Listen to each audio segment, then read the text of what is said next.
caffeine will hurt your sleep in probably at least three ways, some of which most people are not aware of. The first issue is the duration of its action. So caffeine has what we call a half-life of about 5 to 6 hours. In other words, after about 5 to 6 hours, half of that caffeine is still in your system.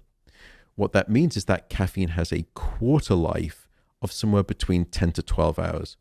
So if you have a cup of coffee at noon, at midday, a quarter of that caffeine is still in your brain at midnight.